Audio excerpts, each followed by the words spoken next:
정치톡 시작합니다. 개천절인 오늘 서울 시내, 특히 광화문 일대가 40년 전 군사 독재 시절에나 보던 계엄령이 내려진 분위기입니다.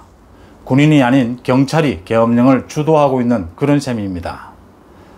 서울 시내 지금 100여 곳에 검문소가 설치가 됐고, 광화문에는 100여 대의 경찰차가 차벽을 설치해서 완전히 텅 빈 공간으로 만들어 놓았습니다.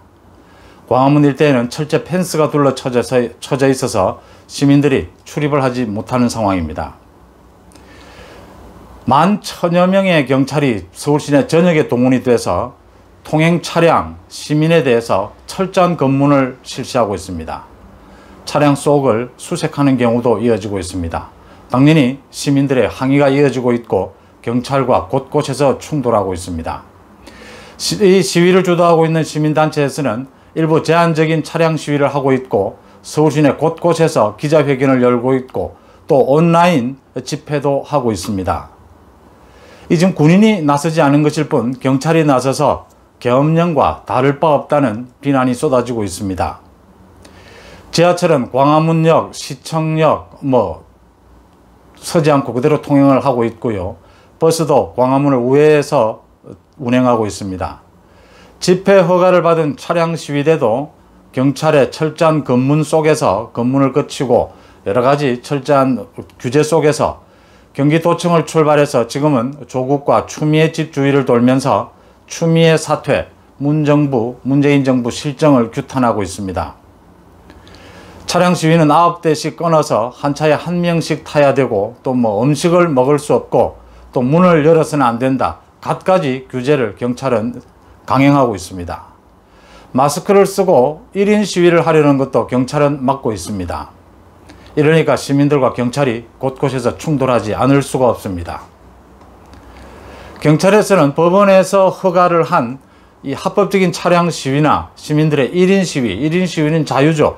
사실상 막거나 철저한 검문 속에 제대로 진행이 되지 못하게 하고 있습니다. 경찰은 그 이유로 사람이 모이게 되면 불법 시위로 이어진다, 이런 이유를 들고 있습니다. 결국 코로나 방역 때문이라는 큰 이유를 들고 있습니다. 하지만 코로나 독재라는 이야기가 바로 나오고 있습니다. 시민들이 모이면 불법 시위로 이어질 것이라는 이런 우려, 그러면 코로나의 우려가 된다, 이런 게 지금 경찰의 문재인 정부의 논리입니다. 코로나 방역 필요합니다. 그래서 이번 시위를 주도하고 있는 보수 쪽이죠. 시민단체들도 차량 시위에 협조적입니다. 경찰이 제안하고자 하는 소위 9대씩 끊어서 차량 시위를 하고, 차량 시위 도중에 문을 열지 않고 한 명씩 차를 타고 이런 식으로 협조를 하고 있는데도 불구하고 경찰의 단속은 과잉입니다. 계엄령을 방불케 하고 있습니다.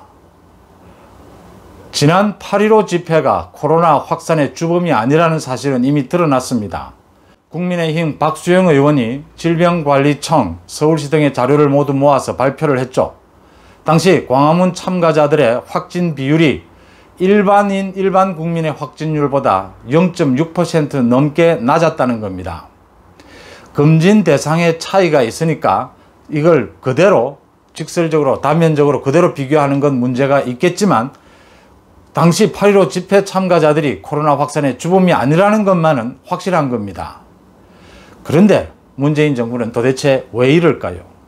왜 코로나 독재 소리를 들어가면서 과잉 진압을 서슴지 않는 걸까요? 최소한의 제한된 차량 시위, 1인 시위를 막아야 할 필요까지는 없어 보입니다. 그럼에도 서울 시내를 계엄령 분위기로 몰아가는 이유는 어디에 있을까요? 한마디로 불안하기 때문입니다.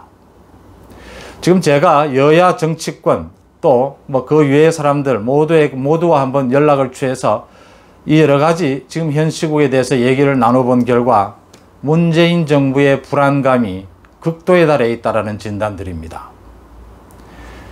지난해 조국 사태 때 광화문에 100만 가까운 인파가 모였던 기억 모두들 하시죠?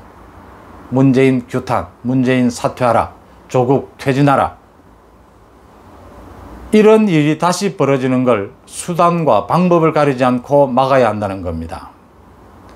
당시에 문재인 퇴진, 조국 사퇴의 목소리가 엄청났던 겁니다. 당시 저도 광화문에 있었지만 광화문 곳곳에 청와대 전체를 에워싼 그 어마어마한 군중, 그 어마어마한 목소리, 문재인 정부가 그걸 다시 지금 이 시점에서 재인이 된다면은 걷잡을 수 없이 문재인 정부가 무너질 것이라는 진단들입니다.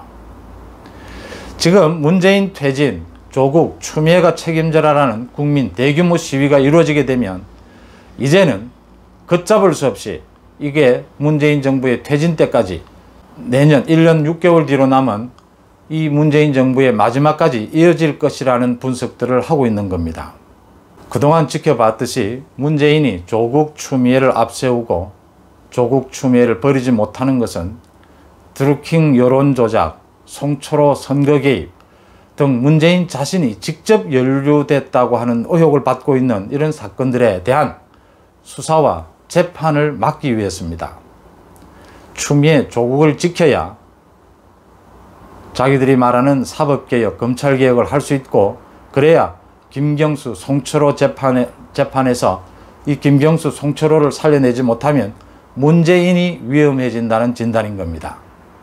여기서 밀리게 되면 내년 4월 서울, 부산 보궐선거에서도 밀리게 되고 대선까지 무너지게 된다는 판단입니다. 민주당 핵심뿐 아니라 국민의힘에서도 이런 판단들을 하고 움직이고 있습니다. 어제 주호영 국민의힘 원내대표가 추석 민심을 전하면서 이런 말을 했습니다. 이제는 국민의 기본적인 저항권만 남았다.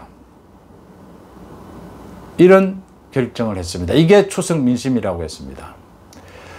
이젠 검찰개혁의 이름에 검찰 죽이기, 사법개혁 이름에 자신들의 재판 맡기, 자신들의 비리에 관한 재판 맡기, 그 다음 북한 만행에 대해서 한마디도 말을 하지 못하고 김정은에 대해서 아부해야 되는 실정, 문재인 정권, 문재인의 귀책 사유로 직결되고 있다는 겁니다.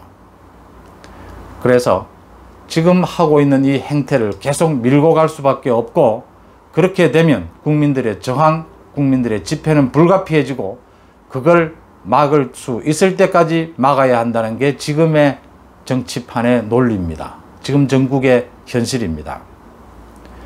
하늘이 열렸다는 홍익인간의 뜻을 세웠다는 개천절인 오늘 서울은 40년 전에 우리가 봤던 군사 독재 시절의 계엄령 같은 살벌한 분위기가 재현되고 있습니다. 하지만 우리는 기억합니다. 지금 코로나 독재, 어떤 정권이든 독재나 강압적인 태도가 거칠어지면 거칠어질수록 그것은 겁이 나서 그렇다는 걸 우리는 역사를 통해서 배웠습니다.